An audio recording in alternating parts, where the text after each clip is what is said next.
All right, it looks like we've mostly had anyone who's waiting in the waiting room join us. I'm sure we'll have a few more trickle in the next few minutes, but we'll go ahead and get started. We're really excited today to talk about some of the challenges that we faced in conducting research in educational settings.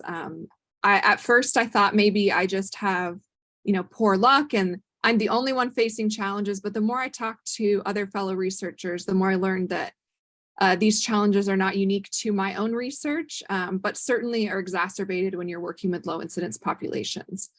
So this panel today is going to be talking about recruiting, retaining, and writing it out, how we've weathered the storm of data collection with low incidence populations. So I'm Sarah Douglas, and I'm joined by Sarah Dunkel-Jackson, also at Michigan State University, Virginia Walker, who's at UNC Charlotte, Megan Carpenter, who's at Furman University, Jenny Kurth, who's at University of Kansas, and Matt Brock, who's at Ohio State. So we'll introduce them a little bit more formally in a second.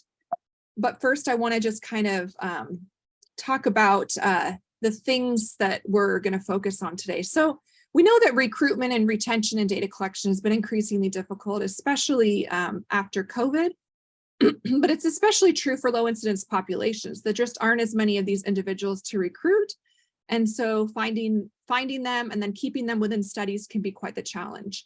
And it really requires lots of different partnerships with many different organizations. And what was always difficult has just become even more difficult since COVID. We have a lot more teacher shortages. We see more absences from staff and children. And it's just becoming more difficult. So today we're really wanting to emphasize our experiences related to the challenges of recruitment, retention, and data collection within the context of educational research today. And we'll share some of the potential solutions that we've utilized and plan to utilize in the future to try to overcome these challenges. And then we'd really like to crowd share also with the audience to see if there's others who have some innovative solutions that can help us to effectively engage in research within educational settings. So I'm going to introduce the panel. I have first myself and Sarah Dunkel-Jackson. We're part of the POWER project, which is at Michigan State University. Sarah serves as the project director. So she's the one who really is troubleshooting and dealing with the challenges from day to day, but I get to hear plenty about them as well and agonize over them as well.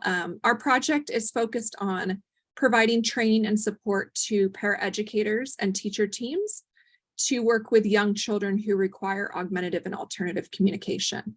And this is primarily preschool and early education settings. So that's our project. Sarah, did you want to add anything I might have left out? Okay, so we'll be talking kind of about some of the challenges that we've faced. Next up, we have Virginia and Megan. If you guys want to introduce your topic and the work that you're doing. Hello, everyone. Good to see you all. Megan and I have been involved in a 5-year project now funded through IES that focuses on using the supports intensity scale for children to promote effective planning to support students who have intellectual and developmental disabilities in general education settings. So we are wrapping up our 5th and final year of the project and have quite a bit to share with you all about some of the challenges that we have faced as we push through this research during the pandemic and now experiencing our final year of the project as folks try to navigate this post-pandemic world. Megan, do you have anything you'd like to share?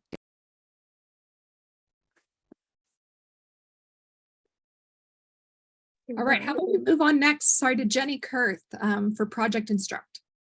Yeah, thanks everybody. So our project is actually a Goal 1 exploration project, and the purpose was to complete a national sample of elementary students with significant cognitive disability to understand the impact of placement on student outcomes, so outcomes being academic, behavior, communication, and social skills, considering that placement is a malleable factor. We were originally funded in 2018, and we're also in year 5, completing a second no-cost extension by July. So we had a national study with KU as the prime and subawards to 5 other universities to really try to get that diverse national sample. So happy to be here with everybody. Thanks, Jenny. And Matt. Hi, my name is Matt Brock. I'm PI of Flip Recess, which is a 5-year efficacy study randomized control trial of an intervention to support play and peer interactions for students with significant support needs at recess. I think I'm a little bit earlier in my project than some of the other folks. We're only finishing up year 2 right now. So we still have people in the field trying to scrounge for data before the school year is over. Excited to talk with you all today. Thanks, Matt. Yeah, I didn't really say in our project, but we're on our 5th and final year as well. Yeah, hoping that all the rest of the data collection for the schools that end in June will go smoothly. All right. So we're going to start out by talking about some of the challenges that we faced with recruitment, retention, and data collection. The panelists will just kind of chime in and talk about some of the challenges related to these questions. But if we could start with first, what kinds of challenges and barriers have you faced in recruiting schools and participants? And, how have those challenges kind of been different maybe this year and, the past couple years than they may have been in previous years? So we'll start there.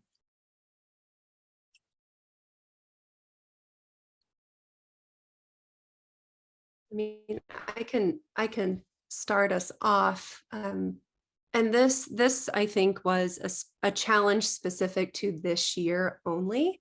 As you know, we started the project with partner sites who were all very excited about the project and committed to the project and have partnered with us through the pandemic. But interestingly, this year, many of our partner sites were not able to participate. They declined participation because they just did not have the capacity and did not feel like they could ask any more of their teachers. So that then resulted in our team having to explore new partner sites, which added on a whole new element of recruitment. So that was something specifically this year that we faced as a unique challenge that we did not anticipate. As a follow-up to that, we had something similar where we would have administrators who would say, we just can't ask any more of our teachers. But we would also have teachers seeking this out, saying, even though I have too much, I really need this for my classroom and my paras. So then we would have to have meetings between the teachers and the admin to make sure that we were all on the same page and that this would be the time commitment and this would be the compensation.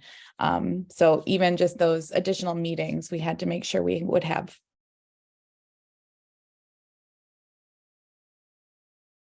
And we saw some of the opposite problem where the new administrators we were reaching out to were excited, were interested, saw the need within their district.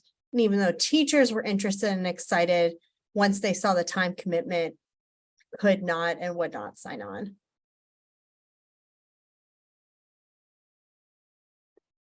Related to a lot of things that have been said, I spent a lot of time when I first got to my university building really close relationships with kind of mid-level special ed administrators. So Meg was talking about new folks. That's an issue here. So like many of those folks have moved on to different positions, either out of the field or have been promoted as other vacancies have occurred.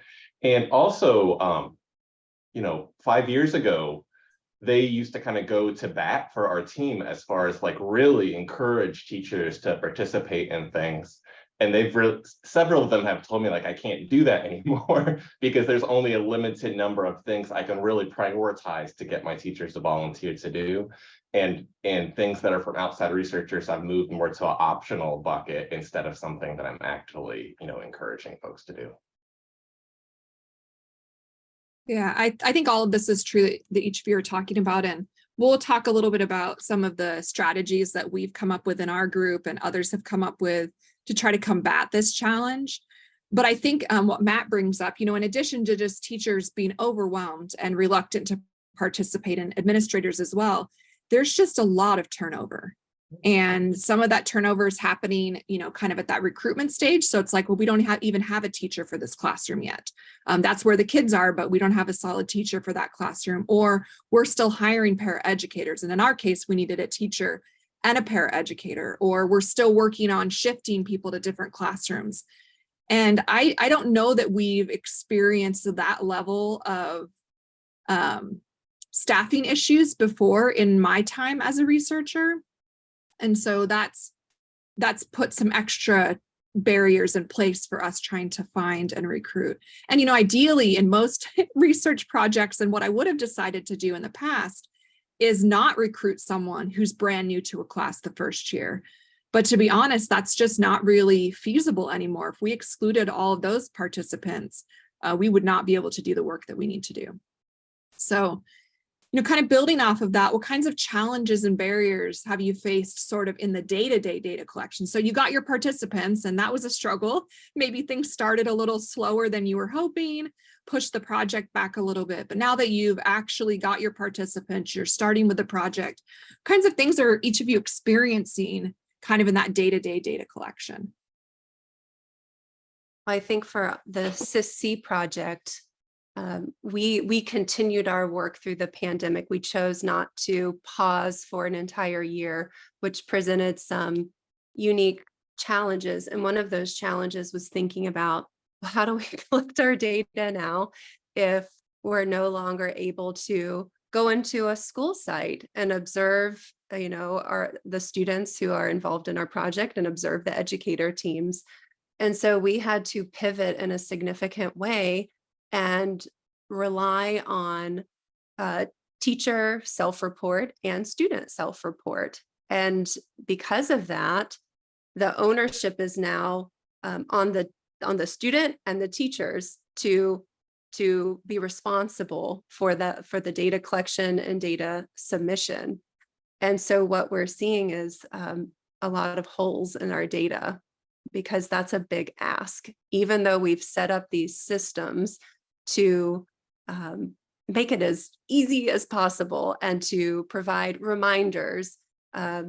We're noticing that it's a big ask to have teachers provide us with the amount of data that we need and the quality of data that we need. So I think for us, that's been a big challenge and a significant shift in how we're thinking about our data and really ultimately the conclusions we can draw from our study. Yeah, there's definitely this need to balance flexibility with getting the kind of data that will allow us to actually make those conclusions and really still be in line with what we said we would do. I'm all about flexibility, but in the reality of research, sometimes you can only be so flexible before your design is flawed. And so that's definitely been difficult this year for us as well, and in previous years during the pandemic as well. Any others? I think the design we're using, since we're using a single case research design, it lends itself to some beautiful experimental control if we can control things like illnesses and absences. And when we have children, teachers, and paras who all can potentially be absent and who all need to potentially be there on a day or 2 days in a row, those have led to some delays. Especially there have been some little classrooms. We work in preschools, and so some of them have had to have entire classrooms close because of illnesses that are kind of going around in the school or in the classroom. And so that just delays some of the other classrooms who are later in our, say, multiple baseline. Yeah, and just kind of piggybacking on that, initially we had hoped to do some randomization, and that just became completely impossible because we knew that certain students had been out ill, that there were some classes that had a little less structure and organization, that they probably would not move through things quickly. Data didn't look how we needed them to move someone in, like they just weren't stable yet. So you have the best of intentions going into something, but really when it comes down to doing the research, again, you just have to balance that flexibility with can we even get the data we need to, and what's the best kind of data we're going to be able to get under these circumstances. So it's been very difficult. Others, kind of the day-to-day challenges. I think definitely absences have been a huge one for us, but we've had some other weird ones too. I think for us, the absences were always an issue, and it's always frustrating when, especially to do a national study, if you've traveled great distance, you've bought your plane ticket, you've got your hotel room, and oh no, they're sick, they whatever, those things you just can't really control, but that's an challenge. I think we also, for our data collection measures, we had to rely on using Wi-Fi often, and let's say 90% of the time, that's no problem. But sometimes the school Wi-Fi was down, or no one knew what the password was. There were those weird things. We tried to get around that by logging into our iPads, for example, when we were still at the hotel, so that we could just, get the program started and then go and go to the school. But it's not always possible. And, some difficult things like that happened. And then I think kind of unique to our project, because we were interested in the impact of placement on student outcomes, we were trying to find students representing 4 different placement conditions. So 80% or more of the school day, 40 to 79% of the school day in general ed, less than 40%, and then in separate schools. And one of the things that became apparent really quickly is that those definitions don't really make sense to a lot of school people. They don't really know how much time their students are spending in general ed. And so we had to do a lot of checking IEP documents, and then observing where the students were really in their day, and making some pivots in our defining of placement for an individual student based on what we actually saw happening. And so I don't think I had really anticipated that being as much of a challenge as it was, but we reclassified quite a few participants based on what we actually saw them doing versus what the IEP, for example, said was going to happen with the student. Yeah, I think that would surprise me too. It dovetails a little bit with Jenny's comments on educational placement. All the data collection we do requires that kids are going outside to an inclusive recess on the playground. And when we see absences from staff, even if it's not staff that has anything to do with our kid, the first thing that the special ed team was, okay, we'll give up on sending to certain inclusive placements for the day, which is problematic, both for the kiddo and for us also. Something else that may be unique, I don't know if anybody in the room works in the state of Florida. You might have similar problems to what we do in Ohio, but there's a lot of politically contentious issues as far as parents advocating against things in schools.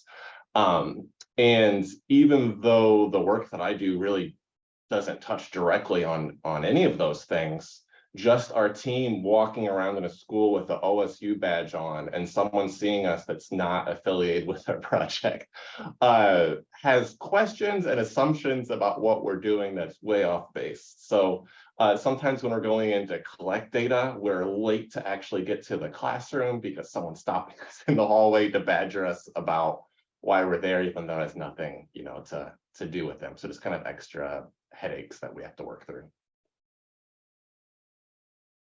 Yeah, I know not related to this project, but Sarah, didn't you have something similar happen where our school was like, we can't do this because our parents refused to participate in research?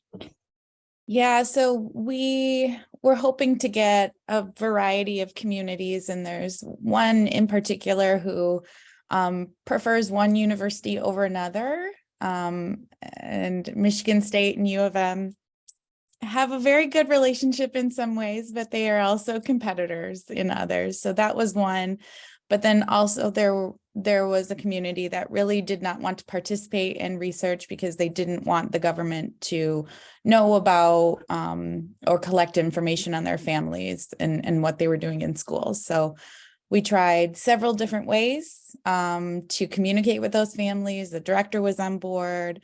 Some of the teachers were on board, but the families as a whole, there were some louder families who had said, this cannot happen in my child's class. And so the other families decided to follow suit. So unfortunately, we didn't get some of those data.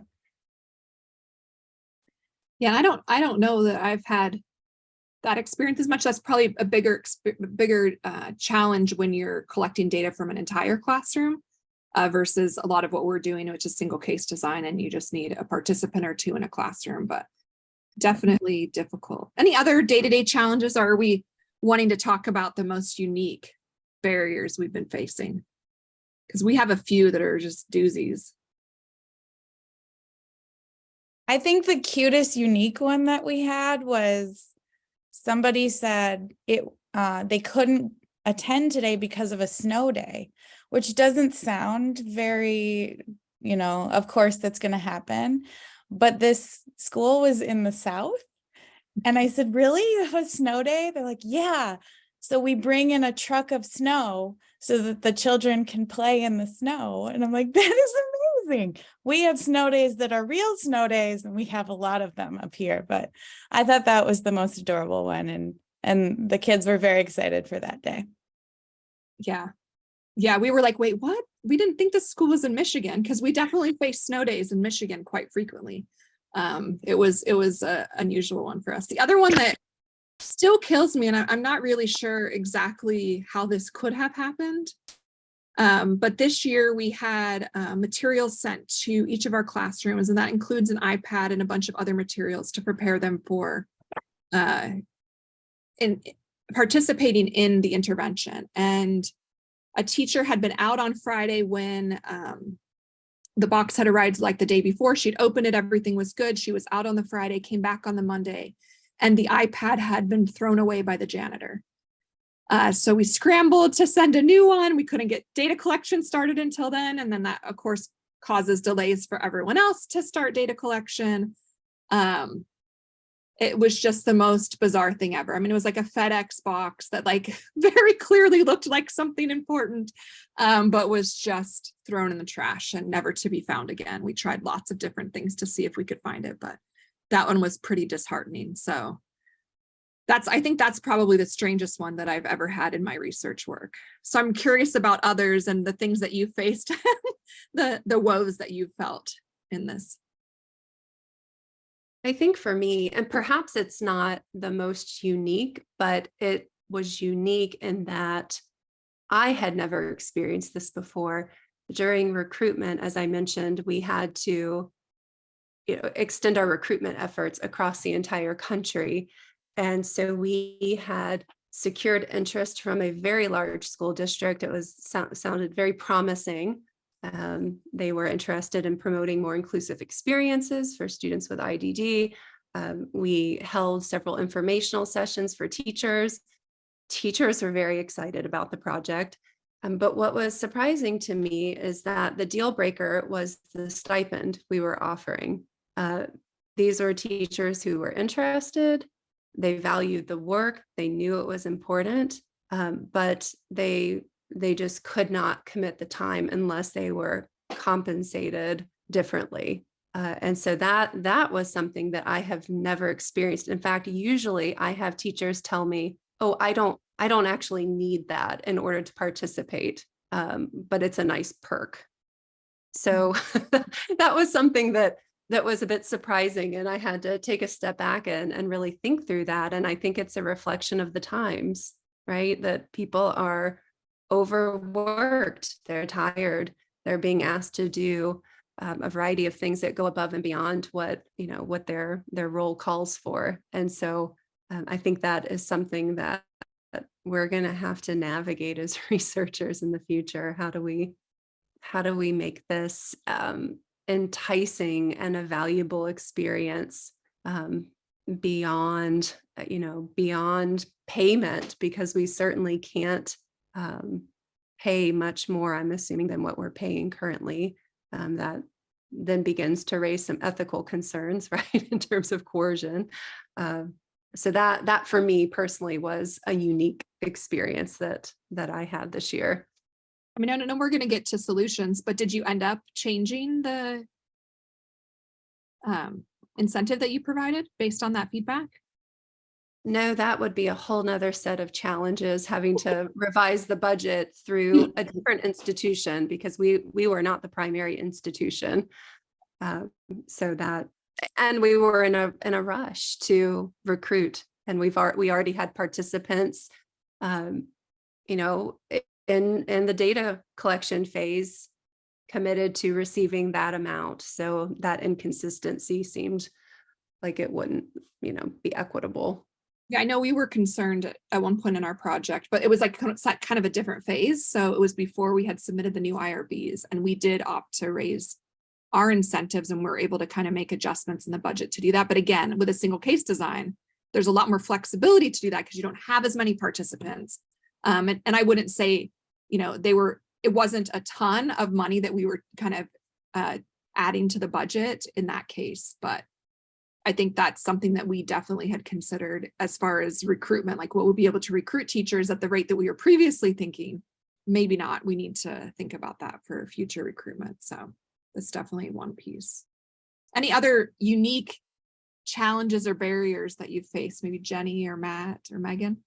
I was just going to follow up with what Matt had said about sort of parents being skeptical of science in general, skeptical of research, and really not being science literate, like not understanding how informed consent works, what the research process is, that if you don't opt into research, you're not involved in research. We're still in the classroom, but not observing your child. And that was really difficult for one big situation in particular that really almost caused quite a snafu in our project. And so I'm a little bit unfortunately happy to hear that we weren't the only ones who ran into this. But I do think that in this era of sort of not trusting science and you know, the skepticism that's faced everything from COVID vaccines to climate change, that we're going to continue to face these barriers. And it's something that hopefully we can continue to think about, because it's going to be a real problem if we don't. Thank you. Somewhat, Jenny, when you were mentioning this, not really understanding informed consent, we had that issue a bit with a school district who had approved our IRB and then wouldn't help us recruit anymore after we wouldn't share a list of teachers who participated. So we kind of lost contact with that large district because we couldn't share that data. Yeah, that's super interesting. Yeah, also to add to parents, we have had schools where parents who didn't want to opt in, it wasn't good enough not to opt in, like they're going to make it their mission to blow things up, which I think is kind of what Jenny was getting at. And in my case, it's never been our kiddos with disabilities that their families that are trying to blow things up. We have measures that we're trying to get, sociometric measures, where we're asking like everybody in a grade level, like, who do you like to play with? Who do you consider to be a friend? And all we care about is if they name, you know, the kid that we're working with. If one parent has an issue with it and goes to the administration and complains hard, we've had schools drop just because of that, even though, you know, their kid is not integral to the study at all, and they were welcome to not opt their kid in. Another unique situation we had is just speaking of absences, we had a school where the front office staff, she was out, and they had random subs come in there, and we kept sending the same paper pencil data collection form home to a family that didn't have internet access. And it was like, you know, we kept sending, and we never got anything back. And then the regular person was back in the office, and she's like, I found 5 copies of the exact same form that this family has filled out for you. Would you like them? And obviously we felt terrible that the family had, you know, done this 5 times, that we just hadn't gotten passed on to us. Oh man, that's tragic. My goodness. Okay, well, I think, you know, just kind of from our conversations and what we've talked about before as we were planning for this, you know, these are sort of the categories of challenges that we've seen within our work. So definitely just that recruitment, getting everyone to sort of stay in the project. We've had kids move away, or teams just say, this is too much, we can't do it. And I don't really think that's a reflection necessarily of the intervention itself, sometimes the research design, but more importantly, just the other demands in school. We've had just scheduling challenges, like participants are only available from this window of time, and maybe it's all of the teams at that time, and we only have so many people that can do the data collection at those times, and maybe it's always the same days. And so we've had some challenges with that. Technology can be a huge challenge. You know, virtual data collection is amazing, but it provides its own set of challenges. Jenny spoke to some of those. And then, of course, you know, we have Mother Nature, like people being sick and weather and just weird things like schools flooding and power outages and tornadoes. Really, anything you can think of. We've had that happen in one of our schools. I really feel that's true. And then, of course, we get just those weird, tragic other events like we talked about, the janitor throwing away an iPad. You know, undergrads are amazing, but as research assistants, they are not the most reliable humans, and sometimes they don't show up when they're supposed to collect data. And we had a shooting here at MSU this year, and so that tragedy kind of delayed things. And I know that that's true for other schools, either in the schools that we're collecting data in, when things like that happen in their community or nearby communities, you know, out of respect, we don't want to be collecting data for a period of time, but that can really throw off things. So I'm curious, for those who are in attendance and are part of the panel, what kinds of challenges have you faced? We have a little poll we'd like to throw out. What is the one that just really gets you and you're like, oh no, I really need some help? That'll help us sort of decide how we're going to gear our solutions section of this presentation today. So is the poll is out, so if you can respond to it, we'll give a few minutes for everyone to respond.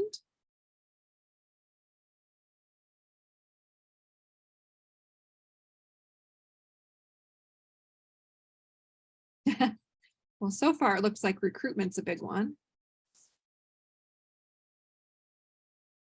And that's great because we have some really amazing solutions. They may not be the ones you want to hear, but I think we have some good ideas of how to support recruitment. And of course, once you get the people, like you can't do anything if you don't get the numbers recruited that you need to.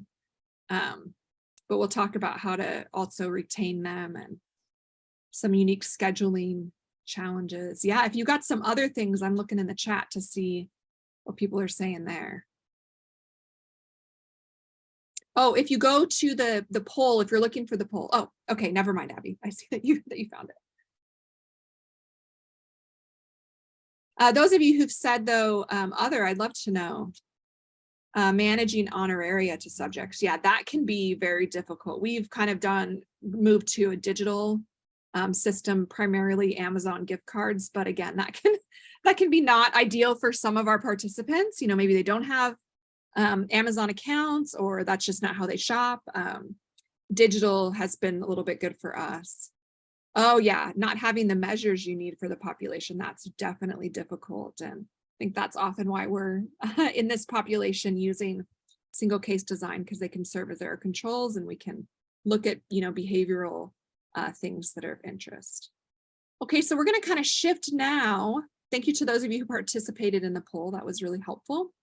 We're going to shift now to kind of just our main takeaways of these challenges. You know, it kind of goes all back to Murphy's Law. Anything that can go wrong will go wrong. Maybe not in this project, but in some project, sometime, someday, you're going to see all of it at some point. And just being ready to expect the unexpected. So I think preparation is key. And we're going to talk about some ways that you can sort of prevent some of the challenges that we faced and address them quickly in the next part of our discussion. So I'm not really a huge SpongeBob person, but honestly, they have some great memes out there. And I felt like this was just going to be a really boring presentation without them. But, you know, if we're living in a SpongeBob world, I want to know, how can we just have problem solved, right? So let's talk as a team and as a panel about what kinds of solutions you've implemented to kind of address those challenges and barriers that you faced, and what kind of strategies you have planned for future research to reduce potential challenges. So we'll spend a few minutes talking about that. I can start because I noticed a lot of people have recruitment issues, and I don't know that our recruitment solutions were, going to be useful for everybody. But I think a thing that really helped us is that we did have a large team of researchers across 6 different universities. And that let us really leverage our connections from everyone from the PIs to the graduate research assistants that we were able to connect with to try to find research sites and research participants. And so I think having that big of a network was really critical for us. And I think though too, because we relied on our existing connections so much, it was really important to everybody to maintain those relationships. And so I think people in our team did a really great job of being friendly and responsive and approachable. We ate lunch with teachers sometimes when we were at their schools visiting, complimented them on the fun things they were doing in their classes, just those sorts of things to try to keep those relationships going well. And so, that was a thing that I think was best for us, was to have that big network. And so I think in the future, that's something that I would want to continue to do, is to see, among those connections we've created in this exploration project, and then sort of going forward, how can we keep those people feeling like they're connected, that their work is important and really valued, and keep expanding those networks in that way. So it's kind of a general answer, but I think it was a thing that really was helpful for us in terms of recruitment. Jenny, I have a similar comment, not necessarily related to recruitment, but more about data collection and supporting the project on an ongoing basis. So one of the things we decided to do this year, because we had to recruit nationally, was to find folks who could support our project, also representing different regions. One of the issues we ran into is that, as you mentioned, Jenny, earlier, our participants were only available during very specific times. And so with these participants across the country, many of us here on the East Coast were not available when those on the West Coast, for example, were available. So we had to think very creatively about that. And ultimately, we ended up recruiting project facilitators from across the country so that they could potentially support those educator teams within their own time zone. And I think that helped us out tremendously because naturally we built into the grant graduate research assistantships, and those were filled by doctoral students at UNC Charlotte. So we had this great team of people all on the East Coast, yet we couldn't, so we had the numbers, but we actually could not support the project because of that time issue.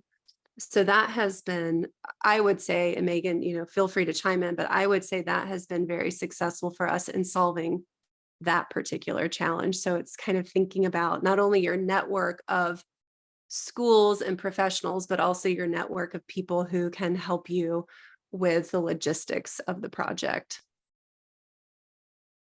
Such a good point. And I think even in planning your data collection, making sure that the teams that you're doing data collection with, if you're not in the same time zone as the people collecting data, we've had this come up a couple of times where for whatever reason, there was a snafu, like, oh, we thought you meant this time. And it's like, well, we, send messages that convert it to your time zone, but just being really transparent about that just solves a lot of hiccups and challenges. And they might just be like, okay, well, data collection is tomorrow now. But the more situations we have like that, the more likely our teams are going to be like, we're done. We're not interested in this anymore. It's not worth the challenge, the struggles, like we were, and it makes us look kind of incompetent, even though it's not always on our side that we've made errors.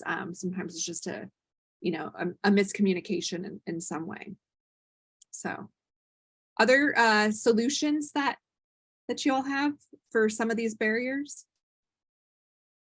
I think a little bit on that scheduling side is having dedicated people to do the scheduling who have flexibility in their schedule so that when issues with data collection come up, they can quickly remedy it, maybe jump on the secure video conferencing and get the data collected. so that the teachers aren't waiting for that. So I've been really lucky that I've had kind of this flexibility in my schedule so that I can be that backup plan. It seems to happen sometimes if I'm at a conference and something happens, then I have to have a backup for a backup. But I think that's a good one, is just to make sure you have someone who can schedule time to schedule and schedule time to be a backup.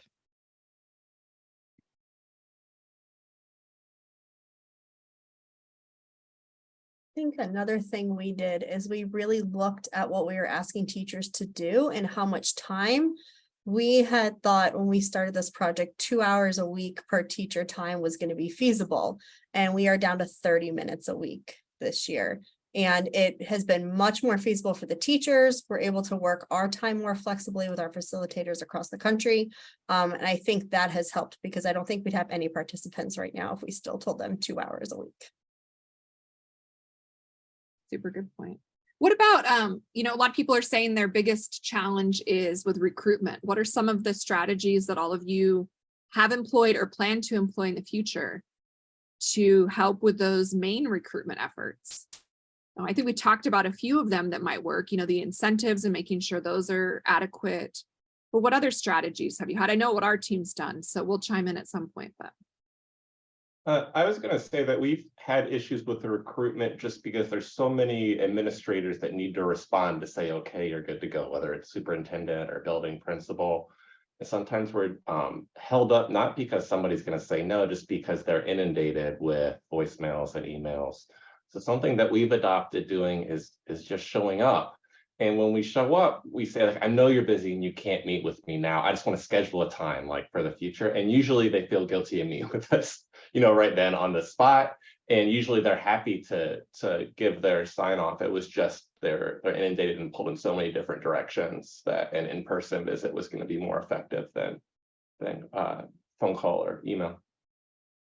I love that. And it probably helps that you're a nice guy, Matt. So when you show up, they're like, okay.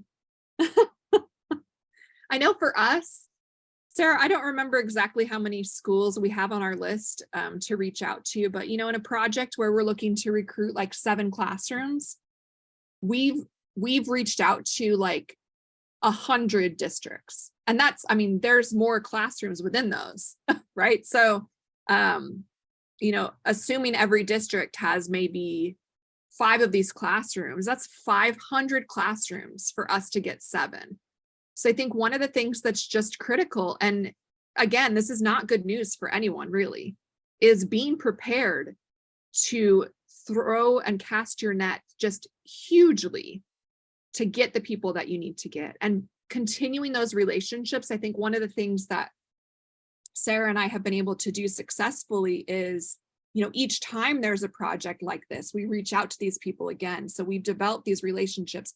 And Matt's right, sometimes we get new administrators, but then we just say, oh, hey, when so-and-so was there, they were really excited about this project. They thought it was really relevant for your teachers. And we're wondering if you have some time to talk about some of the work that we're doing. That way, when a project comes up, we're able to send it to you right away, and you have a sense of sort of what our purpose is and what we're doing. So we have discussions on the regular with many different districts, even when we don't have active recruitment going on. And I think when you have a large scale IES project, I've been doing development grants. When I'm in the development stages, we're actually starting our recruitment process, even though it may not be for a year or two, and saying, hey, we're creating this thing that we think your school would really love.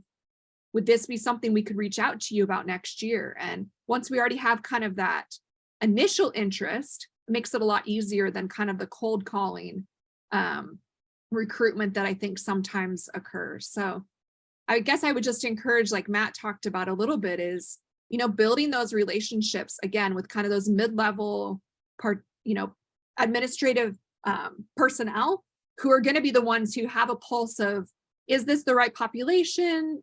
Is this the right school? Would this jive well? Would other people be on board? And then spending the bulk of your time recruiting those that you've already developed some relationships with and getting them excited about it. In the absence of that, again, Sarah said sometimes we don't really have administrators that are willing to kind of go to bat for us. sometimes you got to go straight from the parents and the teachers. If you get a parent who's super pumped and they're like, I really want this for my kid, then sometimes you can get it in that way. But I would say that's probably a lot less efficient than some of the other techniques that we've used. So other strategies that you've used now or that you plan to use in the future? I'll just add one of the things. I had a really interesting conversation with the director of special ed locally here. And I think his insight was really helpful because he was acknowledging that when you're in a school district situated next to a large research university, you are constantly being asked to do things. And he told me very frankly, unless you're coming at me with something that I already want to do, don't ask. And I was like, oh no, because you don't know maybe this is a great idea, like it was really disheartening to me. But I hear what he's saying. And so it made me think we really need to do a better job of both building relationships and a non-research, focus so that we can help them figure out what do they want to know? Where are the places of growth that they're interested in so that we can tailor our asks to what they think their current needs are? And so I think that was a really helpful insight for me. And then sort of related to that, our research center here at KU is starting a program in which we're going to be coordinating our asks to the local school district. So we're hiring a staff person who is going to go in person to the local school districts and say, here's the 4 letters of support we need for these 4 different research teams projects. Here's sort of the plain language summary of them, what the teachers would be asked to do, what you would get out of it through participation, and then have those in-person conversations. And so that they're not getting separate emails from everybody, because one of the other things that we were told is maybe a school district superintendent would say, oh, we already agreed to research with KU, but they were talking about somebody else's project. And so it's hard for them to keep track of that. And so I think that, we haven't really tested it out yet, but we're planning on doing that this summer.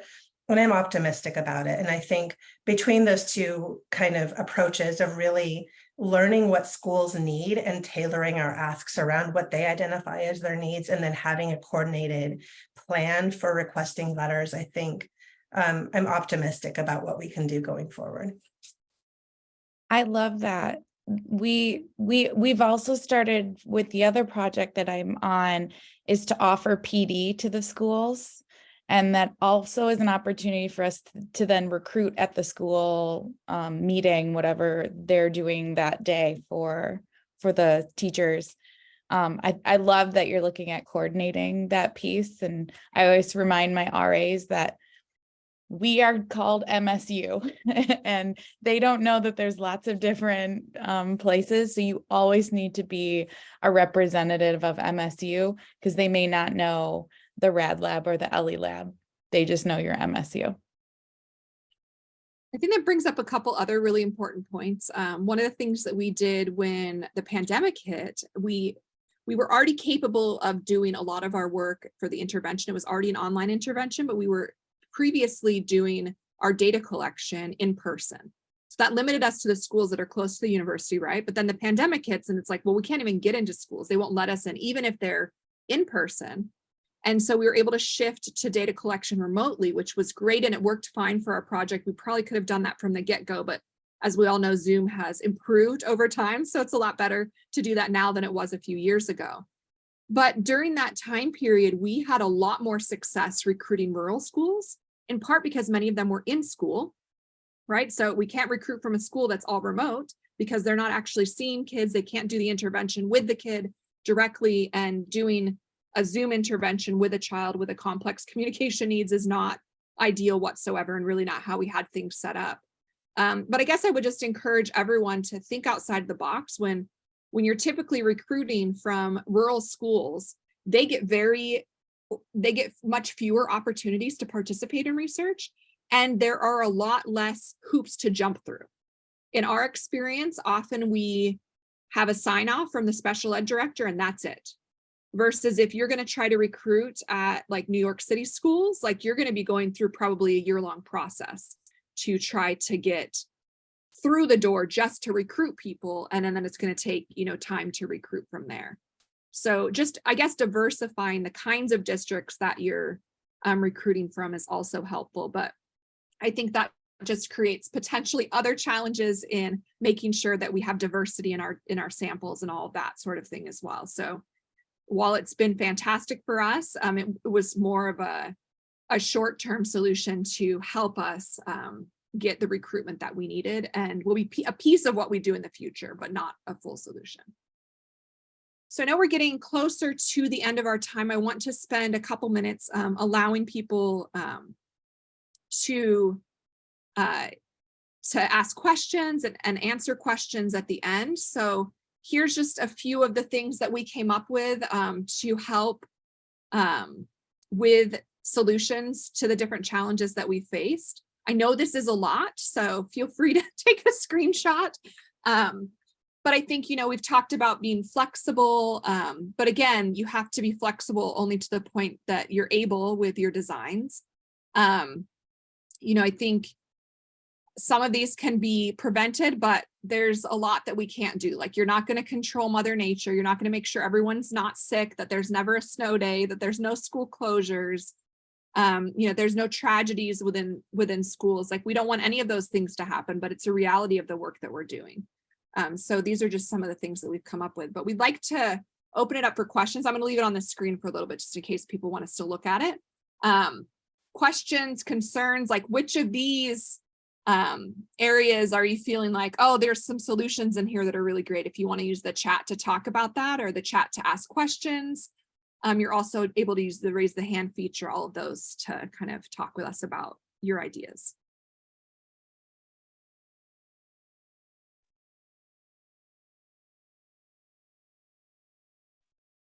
Abby, I noted you talked about observations being a gold standard. We agree. We were really lucky that we could move to secure video conferencing for ours. That was a really great option for us. I understand that might not always be an option, especially if you're doing full classroom versus just a, small section of the classroom with a small selection of children. But if there's any ways to do that, or video recording somehow and uploading it to a secure server, those would be potential options too. And I see, Erica, you asked a question kind of when I open this up. I mean, I think for our project, the reason why we chose to go forward with recruitment and data collection was based in part on our design, how many participants we had to recruit, and whether or not we could successfully recruit at least a portion of those participants. So we still in some ways had a delay because we didn't get all the participants we wanted in that year. So we spread that out over 2 years, but we had 3 of our 9 classrooms that first year. And then we've been able to do our subsequent classrooms this year, although Amy will understand soon that we didn't quite make the full 9 with our retention. So just a reality there. I think for us, and it's a great question, we obviously wanted to keep the momentum going with our project. We had graduate research assistants to support. We wanted to further pilot our process we were developing.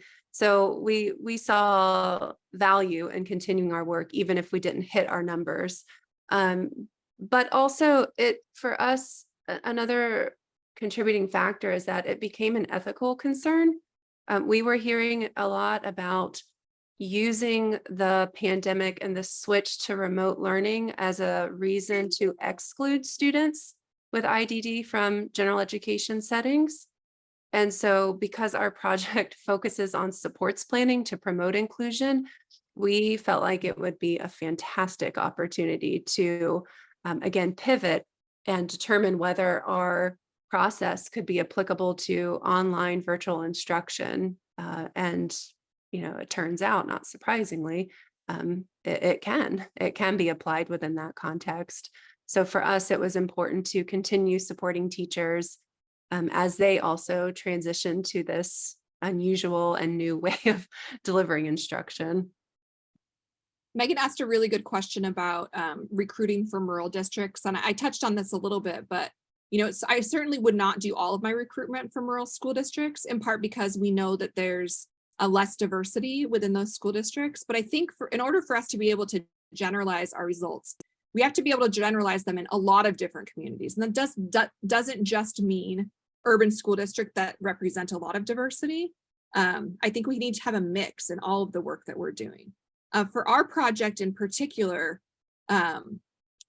we're already talking about a really small subset of students. So diversity isn't as much of an issue or a concern. We certainly get that within our projects, but I don't spend as much time focusing on that because we're already dealing with 5% of our population. These are, you know, development grants. Those are things that I'm going to be working on in future larger scale projects. But that definitely, I would not just suggest to recruit from rural and small districts, but something to think about as a mix of who you're recruiting from. I think people tend to not go towards that because there's fewer classrooms. So one yes from that district might result in a lot fewer classrooms than a larger district, but I think it's a good thing to mix. And I love Connie's suggestion. I don't know if you guys are seeing this in the chat, but she talked about having like a motivation and retention monthly Zoom, a circle of support for the different teachers and partners invited. I love that. I think that is such a good idea and a great way to create a community of support among them. I think that's what teachers are really struggling to, they're feeling overburdened and overwhelmed. And I think that would be one thing that could potentially help to ease that burden some, for them to talk to each other, to talk to other people who are facing similar challenges, especially when we're talking about low incidence populations. They may be the only one in their entire school district that really works with this type of student. To be able to talk to someone else in a related classroom would be really, really helpful. So, and Jessica, I do love your comment. I'd be totally open to having others reach out to continue this kind of conversation. I know I have some travel going on starting really tomorrow, but I'm super excited about the ways in which we can all help each other to kind of reach our research goals and to learn from each other and try to come up with good solutions. So yes, I am going to Ghana, so not to make everyone jealous, but you should be. All right, I think we're getting close to time. We probably have time for one more question or comment.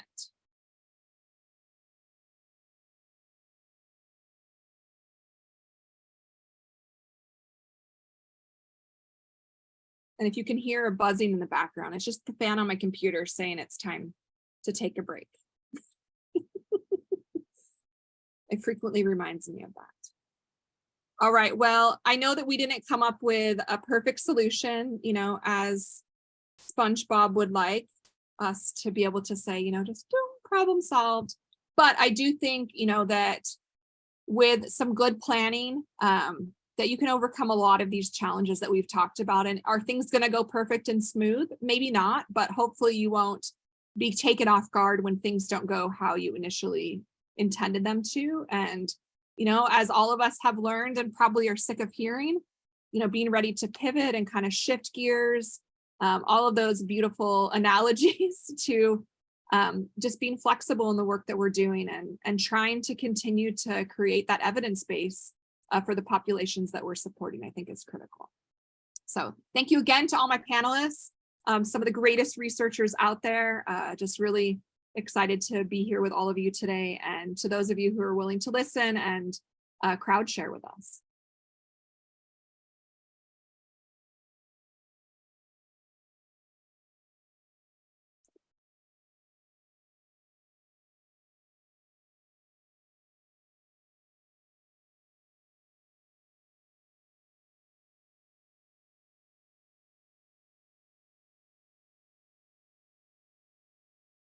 It looks like we have a few people sticking around. If anyone has any specific questions you'd like to ask to us, that's great too. I know it can be intimidating to ask when there's, you know, lots of people online. And to the panel, great work, team.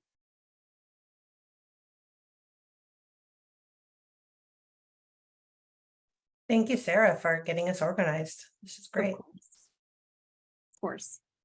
I learned Now a I lot. get a really, really great reward by hopping on the plane to Ghana tomorrow. So I'm very jealous. I actually Sounds thought I was going to amazing. be in Ghana for this, so we sort of scheduled it so that would work fine. But then when I looked at my schedule, I'm like, oh, I think I can just stay and then fly out the next morning. Happy that worked out.